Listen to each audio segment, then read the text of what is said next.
മുണ്ടക്കൈ ചൂരൽമല ഉരുൾപൊട്ടൽ ദുരന്തബാധിത മേഖലയിലെ അപകടകരമായ പ്രദേശങ്ങളുടെ മാർക്കിംഗ് പൂർത്തിയായി.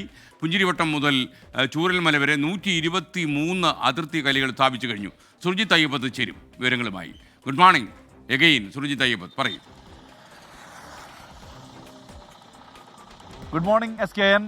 എന്തായാലും ചൂരൽമല മുണ്ടക്കൈ പുനരധിവാസവുമായി ബന്ധപ്പെട്ട കാര്യങ്ങളിലേക്ക് സർക്കാർ കടക്കുകയാണ്. ഇതിനിടയിലാണ് ഈ ഗോ സോൺ ഒപ്പം തന്നെ നോ ഗോ സോൺ മേഖലകളെ കൃത്യമായ രീതിയിൽ തിട്ടപ്പെടുത്തുന്ന വിധത്തിലുള്ള മാർക്കിംഗ് ഇപ്പോൾ പൂർത്തിയായിരിക്കുന്നത്. കഴിഞ്ഞ 3 ദിവസമായി ശാസ്ത്രജ്ഞൻ ജോൺ മത്തായുടെ നേതൃത്വത്തിലുള്ള സംഘമാണ് ഈ മാർക്കിംഗ് നടത്തിയിരുന്നത്. അതിൽ 123 കല്ലുകളാണ് സ്ഥാപിച്ചിട്ടുള്ളത്. അതായത് ഇനി ഭാവിയിൽ അപകടം സംഭവിച്ചേക്കാവുന്ന ആ മേഖല കൂടി കണക്കിലെടുത്തുകൊണ്ടാണ് 123 കല്ലുകൾ സ്ഥാപിച്ചിരിക്കുന്നത്. പുഞ്ചിരിമട്ടം മുതൽ ഉരുൾപൊട്ടിയ പുഞ്ചിരിമട്ടം മുതൽ താഴെ ചൂരൽമല വരെയുള്ള പ്രദേശങ്ങളിലാണ് ഈ കല്ലുകൾ സ്ഥാപിച്ചിരിക്കുന്നത്. ഇതുമായി ബന്ധപ്പെട്ട് ഈ ദുരന്തബാധിതരുടെ പുനരധിവാസത്തിനായുള്ള അന്തിമ ലിസ്റ്റ്, അതായത് നേരത്തെ സബ് കളക്ടർ ലിസ്റ്റ് പുറത്തിറക്കിയിരുന്നു. അതിൽ അപാകതകൾ കണ്ടെത്തിയിരുന്നു. ആ അപാകതകൾ പരിഹരിച്ചുകൊണ്ടുള്ള ഒരു അന്തിമ ലിസ്റ്റ് നാളെ വൈകിട്ടോടുകൂടി പ്രസിദ്ധീകരിക്കുമെന്നുള്ള വിവരമാണ് നമുക്ക് ലഭ്യമാവുന്നത്.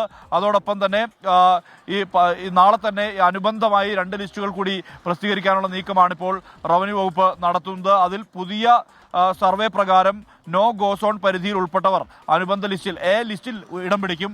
മറ്റൊരു B ലിസ്റ്റ് കൂടി ഉണ്ടാക്കുന്നുണ്ട്. ആ B ലിസ്റ്റിൽ വഴിയില്ലാതെ, അതായത് റോഡിൻ്റെ ആക്സസ് ഇല്ലാതെ ഒറ്റപ്പെട്ടു പോകുന്ന കുടുംബങ്ങളെയാണ് B ലിസ്റ്റിൽ ഉൾപ്പെടുത്തുക. ഇവരെല്ലാം തന്നെ ഈ ഗുണഭോക്തൃ പട്ടികയിലേക്ക് കൂട്ടിച്ചേർക്കും. 15 ദിവസം ഈ 2 ലിസ്റ്റിലും ആക്ഷേപങ്ങൾ ഉന്നയിക്കാനുള്ള അവസരം കൂടി ഒരുക്കിയിട്ടുണ്ട്. അത്തരത്തിൽ കുറ്റമറ്റതായ രീതിയിൽ 15 ദിവസത്തിനകം അന്തിമമായ ഒരു ലിസ്റ്റ് ഉണ്ടാകും. ഇതിനുശേഷം പൂർണ്ണമായ ഗുണഭോക്തൃ പട്ടിക പ്രസിദ്ധീകരിക്കാനാണ് നീക്കം നടക്കുന്നത്. SKN.